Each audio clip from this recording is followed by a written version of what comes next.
말씀 보겠습니다. 구약성경 창세기 24장입니다.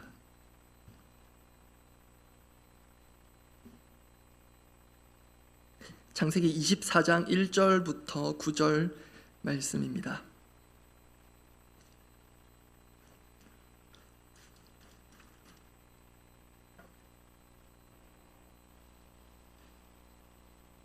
창세기 24장 1절에서 9절 말씀.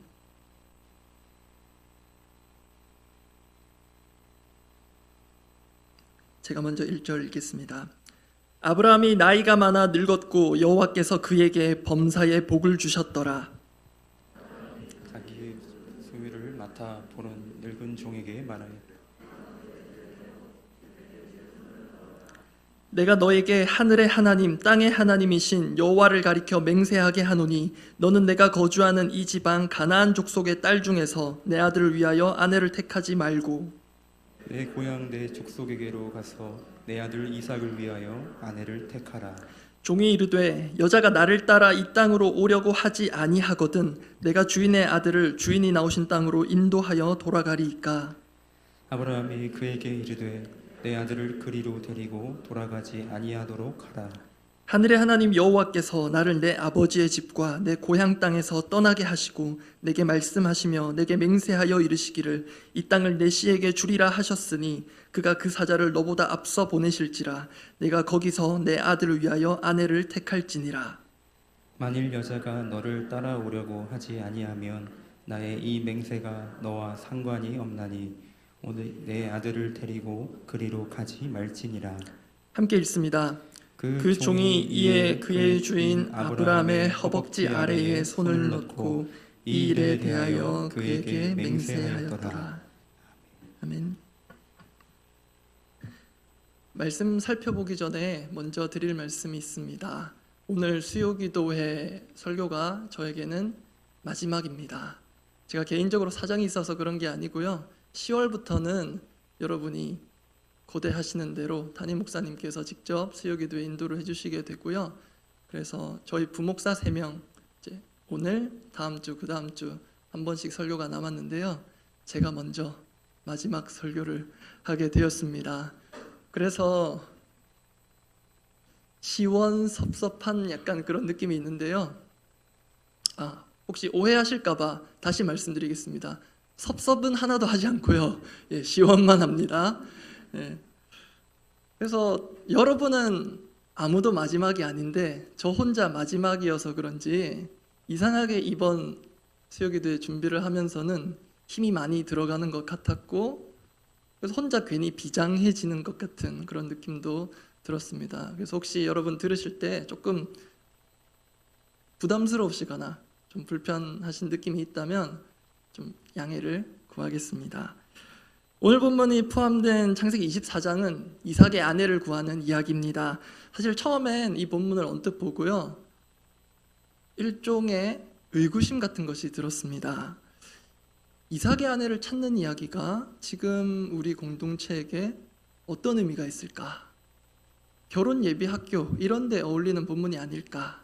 그래서 정 안 되면 본문을 바꿔야겠다 생각을 하고 일단 본문을 살펴보기 시작했습니다. 그런데 얼마 지나지 않아서 본문을 바꿀 게 아니라 본문에 대한 제 생각을 바꿔야 되겠다 마음먹었습니다. 이유는 단순합니다. 한 단어로 하면 분량 때문입니다. 그런데 이게 단순한 듯 살펴볼수록 의미심장한 면이 있습니다. 창세기에서 가장 긴 장이 바로 오늘 우리가 읽은 이 본문이 속한 창세기 24장입니다. 그리고 창세기에서 아브람에 대한 기록이 창세기 11장 뒷부분부터 해서 25장 앞부분까지 대략 14장 정도 됩니다. 그 중에서도 가장 많은 분량을 차지하는 것이 창세기 몇 장일까요? 대단하십니다. 창세기 24장입니다. 그런데 이 말은 아브라함의 일생에 가장 중요한 사건이라고 할 수 있는, 저는 그게 이삭을 하나님께 제물로 바친 그 사건이라고 생각하는데, 독자 이삭을 하나님께 드리는 것보다도 이삭의 아내를 구하는 이야기의 성경이 훨씬 더 많은 지면을 할애하고 있다는 말입니다. 그렇게 분량도 많고 내용도 보시면 상당히 디테일합니다. 또 극적인 측면이 많아서 흥미롭기까지 합니다. 나중에 이 24장을 찬찬히 한번 읽어보시기 바랍니다. 그리고 한 가지 더 있습니다. 아브라함의 유언까지는 아니지만 오늘 본문에 기록된 이 아브라함의 말이 성경에 기록되기로는 그의 마지막 말입니다. 그렇다면 이 본문을 살펴볼 충분한 의미가 있겠구나. 그렇게 주님께서 우리에게 주신 본문으로 받고 본격적인 준비에 착수했습니다. 그렇게 잡은 설교 제목이 예비 시아버지 아브라함의 믿음입니다. 이렇게 제목을 정한 이유는 이삭의 아내를 구하는 데 있어서 당사자라고 할 수 있는 이삭보다 장차 시아버지가 될 아브라함이 또 그의 믿음이 결정적인 역할을 했기 때문입니다. 그래서 이 점을 오늘 잠시 살펴보고 함께 기도를 계속 이어가고자 합니다.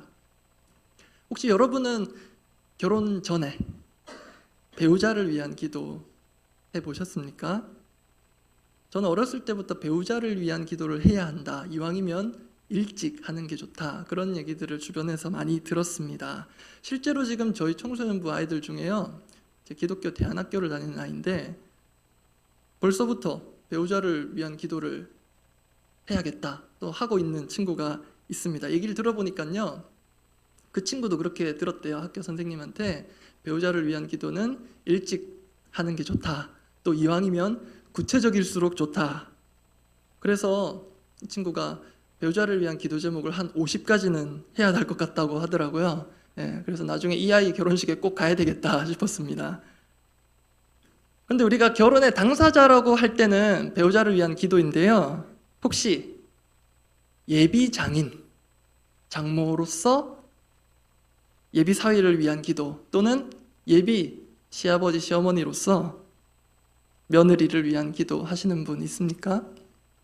기도를 하시든 안 하시든 사위감 그리고 며느리감에 대한 각자 나름의 기준이 있으시리라 생각합니다.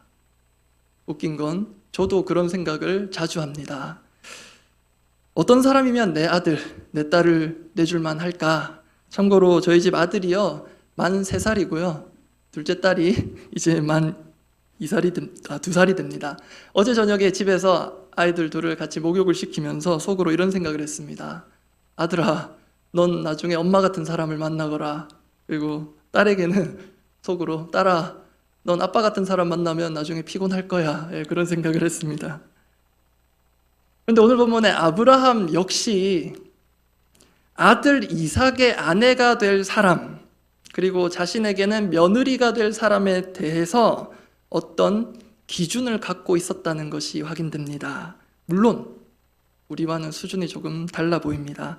아브라함은 자신의 종들 중에서 수석이라고 할 만한 종에게 이삭의 아내를 구하는 임무를 맡깁니다. 그러면서 그 기준 내지는 조건이라고 할 만한 것을 말하는데요. 2가지입니다. 본문에 잘 나와 있기 때문에 본문을 읽는 것으로도 충분히 파악하시리라 생각합니다. 첫 번째 조건은 본문 3절과 4절에 있습니다. 제가 이어서 읽겠습니다. 내가 너에게 하늘의 하나님, 땅의 하나님이신 여호와를 가리켜 맹세하게 하노니 너는 내가 거주하는 이 지방 가나안 족속의 딸 중에서 내 아들을 위하여 아내를 택하지 말고 내 고향, 내 족속에게로 가서 내 아들 이삭을 위하여 아내를 택하라. 이것이 첫 번째 조건이고요. 2번째 아브라함이 제시하는 조건, 이것은 종의 질문에 대한 아브라함의 답변에서 확인할 수 있습니다. 본문 5절에서 먼저 종이 이렇게 묻습니다. 종이 이르되 여자가 나를 따라 이 땅으로 오려고 하지 아니하거든 내가 주인의 아들을 주인이 나오신 땅으로 인도하여 돌아가리이까. 여기에 대한 아브라함의 답변이 7절과 8절인데요 7절 오늘 본문에서 중요한 구절이기 때문에 7절은 함께 읽겠습니다. 하늘의 하나님 여호와께서 나를 내 아버지의 집과 내 고향 땅에서 떠나게 하시고 내게 말씀하시며 내게 맹세하여 이르시기를 이 땅을 내 씨에게 주리라 하셨으니 그가 그 사자를 너보다 앞서 보내실지라. 네가 거기서 내 아들을 위하여 아내를 택할지니라. 8절은 제가 읽겠습니다. 만일 여자가 너를 따라오려고 하지 아니하면 나의 이 맹세가 너와 상관이 없나니 오직 내 아들을 데리고 그리로 가지 말지니라. 이렇게 예비 시아버지 아브라함이 며느리감으로 생각하는 조건 두 가지를 정리하면 이렇습니다. 첫째, 가나안 여인은 안 된다. 내 고향 동족이어야 한다. 둘째, 대신 신혼집은 고향이 아니라 여기 가나안이어야 한다. 이것이 아브라함이 그의 종에게 이삭의 아내를 구해오라는 임무를 맡기면서 당부한 지침, 그리고 그 지침 전부입니다. 그렇다면 그런 지침을 준 이유는 둘째치고요, 이 지점에서 반대로 앞으로 이 집안의 며느리가 될, 우리는 그녀가 누구인지 알죠? 리브가의 입장에서 한번 생각해 봅시다. 리브가의 입장에서는 남편 될 사람과 일면식도 없습니다. 상견례도 없습니다. 남편 못지않게 아내가 되고 며느리가 될 리브가 입장에서도 이 결혼이라는 인생의 중차대한 결정을 하려면 뭔가 현실적으로 따져보고 살펴볼 만한 게 있어야 할 텐데 오늘 본문상으로는 특별한 게 더 없습니다. 그런데 그렇기에 좀 전에 우리가 함께 읽은 아브라함이 종에게 당부한 것, 그 말씀이 가지는 의미가 더 특별해집니다. 왜냐하면 리브가 입장에서는 모든 것이 불분명한 상황이지만 하나 분명한 것이 있습니다. 그게 바로 아브라함이 보낸 종을 통해서 듣게 될 그 말, 다시 말해 아브라함이 한 말을 듣고 리브가는 결정해야 하기 때문입니다. 그 중에서도 결정적인 구절이 아까 함께 읽은 7절입니다. 한 번만 더 같이 7절 말씀 읽어보겠습니다. 하늘의 하나님 여호와께서 나를 내 아버지의 집과 내 고향 땅에서 떠나게 하시고 내게 말씀하시며 내게 맹세하여 이르시기를 이 땅을 내 씨에게 주리라 하셨으니 그가 그 사자를 너보다 앞서 보내실지라 내가 거기서 내 아들을 위하여 아내를 택할지니라. 이렇게 해서 제가 지금 여기 당신 앞에 왔습니다 라고 말할 사람이 이 임무를 맡은 아브라함의 종입니다. 그래서 이 예비 시아버지 아브라함의 말이 예비 며느리 리브가에게 와닿았을 의미를 풀어보면 이렇습니다. 아브라함의 말입니다. 내가 고향 땅을 떠나 지금 여기까지 이르게 하신 분이 하나님이란다. 그 하나님께서 내게 주신 말씀이 있고 그 말씀이 성취되었고 앞으로 또 성취될 것을 믿는다. 그래서 얘야, 이 말씀 보고 내가 있는 여기로 와서 우리 식구가 되어줄 수 있겠니? 바로 이 대목에서 제가 발견한 예비 시아버지 아브라함의 믿음이란 이것입니다. 하나님 말씀 하나만 보고 붙들고 가는 믿음입니다. 하나님 주신 약속의 말씀 하나로, 고작 그것 하나로만 고향 땅을 떠나온 사람이 바로 시아버지가 될 아브라함입니다. 창세기 12장 4절 말씀입니다. 이에 아브라함이 여호와의 말씀을 따라갔고, 성경은 단순하고 분명하게 말씀에 대한 아브라함의 반응을 우리에게 알려줍니다. 이 구절에 대한 히브리 원문을 좀 더 살려서 직역하면 이렇게 됩니다. 아브라함이 여호와께서 그에게 주신 말씀을 따라갔고, 다시 읽어드립니다. 아브라함이 여호와께서 그에게 주신 말씀을 따라갔고. 그런데요, 그 아브라함이 찾고 있는 며느리 역시 자신처럼 말씀 하나만 보고 고향 땅을 떠나올 수 있는 사람입니다. 감사하게도 그런 믿음의 며느리를 하나님께서 보내주셨습니다. 리브가의 식구들이 결혼을 성사시킬 의사를 그 종에게 밝히고 그 아브라함의 종에게 한 열흘 정도는 더 있다가 가십시오 그렇게 제안하는데 아브라함의 종은 지체하지 않고 얼른 돌아가겠다 말합니다. 그때 공이 리브가에게로 넘어갑니다. 리브가의 식구들이 리브가에게 묻습니다. 네가 이 사람과 함께 가려느냐? 사실 이때가 이 이삭의 아내를 구하는 이야기에서 결정적인 순간, 이 리브가의 대답에 따라 이 리브가가 이삭의 아내가 될 사람인지 아닌지 판가름 나는 중요한 대목이었습니다. 그때 리브가의 대답이 창세기 24장 58절에 있습니다. 제가 읽어드리겠습니다. 58절 뒷부분입니다. 그는 리브가입니다. 그가 대답하되 가겠나이다. 역시 심플합니다. 가겠나이다. 앞서는 이삭을 대신할 어린 양을 준비해 주셨던 그 여호와 이레의 하나님께서 이번에는 이삭을 위한 아내를 준비해서 보내주셨습니다. 그것도 살펴본 바와 같이 믿음의 조상 시아버지 아브라함의 믿음을 쏙 빼닮은 그런 리브가를 보내주셨습니다. 바로 리브가 역시 아브라함과 그의 종을 통해 주어진 여호와의 말씀을 따라 고향 땅을 떠나온 것입니다. 그래서 이 말씀이 우리에게 주는 영적인 원리와 교훈, 적용점은 이것입니다. 결국 우리를 움직이는 것은 말씀입니다. 찬양 가사에도 있듯이 나중에 기도회 때 함께 찬양하겠지만 주님 말씀하시면 가고 주님 아니라 하시면 서는 것, 그것이 우리 신앙의 기본입니다.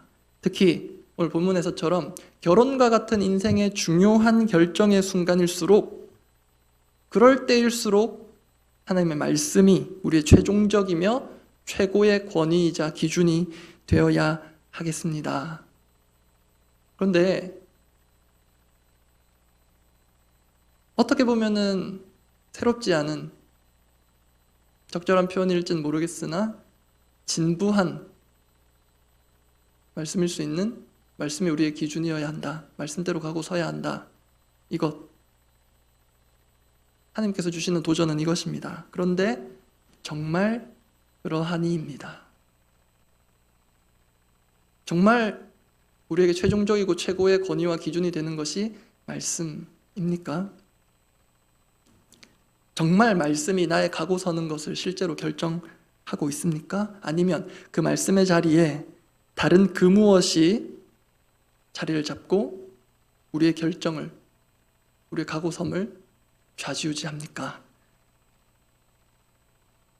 말씀에 따라 움직여야 하나 실상은 그렇지 않은 경우가 있겠다, 생각보다 많겠다 라는 생각을 저는 운전하면서 신호등을 보며 자주 생각했습니다. 신호등의 원리는 단순하죠? 초록불이면 가고 빨간불이면 섭니다.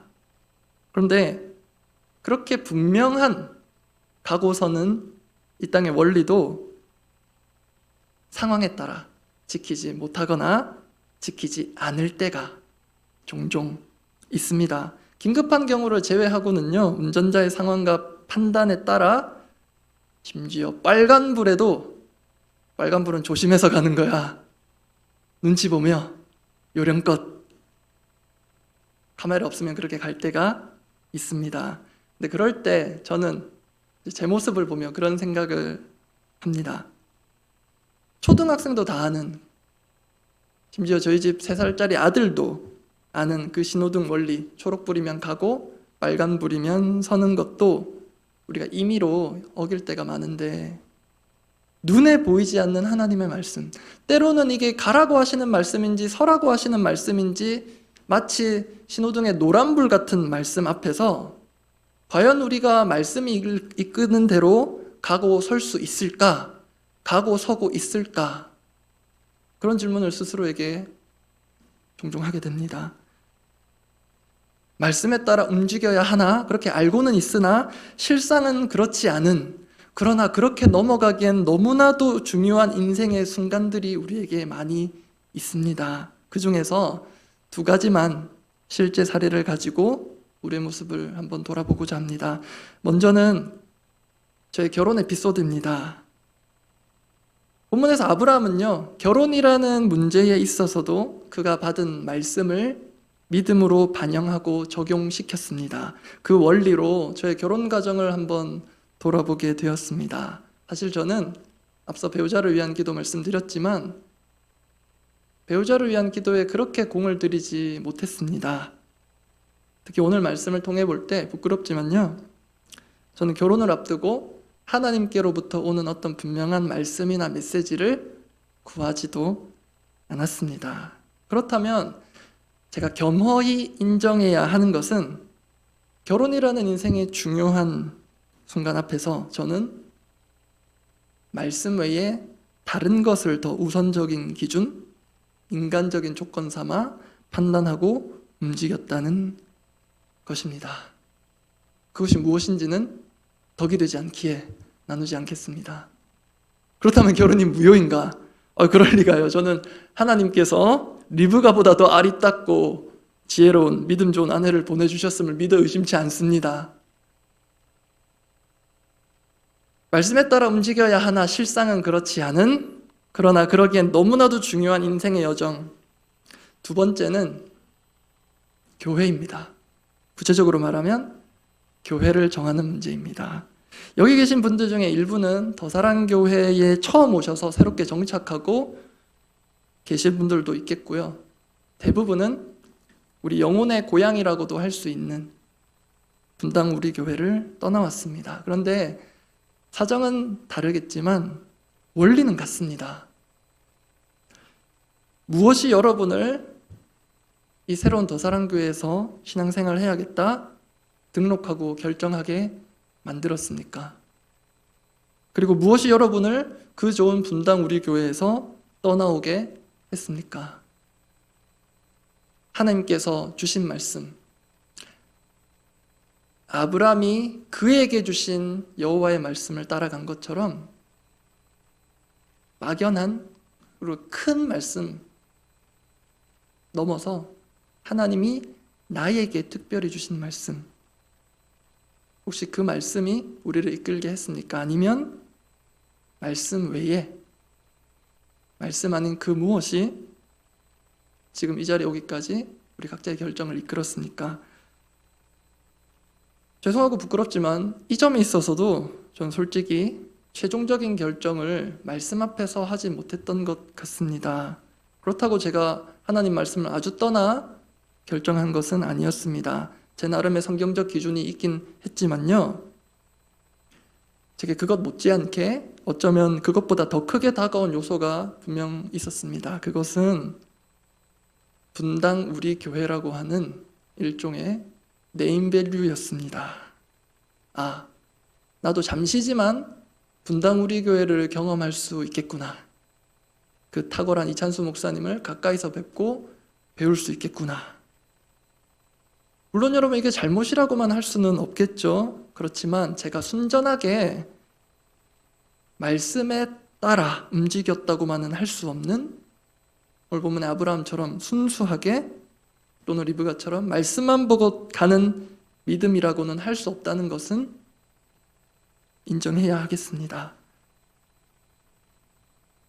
1만 성도 파송운동에 동참하신 분들 중에 저희 교회는 아니겠죠? 이런 뜻으로 동참한 분도 있다고 들었습니다. 농담 반 진담 반인 것 같은데요, 저는 이찬수 목사님을 지켜드리기 위해 분립에 동참합니다. 목회자에 대한 사랑과 충정 저는 충분히 이해합니다. 저도 이찬수 목사님 어릴 때부터 알았고요, 모교에서 강사로 오셨을 때도 직접 배웠고 존경합니다. 그러나 제가 지금 드린 말씀이 극히 단적인 얘기긴 하지만 우리가 1만 성도 파송운동에 동참하게 된 게 그분을 지켜드린다고 다는 것이라고 한다면 그게 우리를 이끌어갈 사명은 분명 아닐 것입니다. 왜냐하면 하나님께서 지키실 자를 친히 지키실 것이기 때문입니다. 말씀 정리하겠습니다. 여러분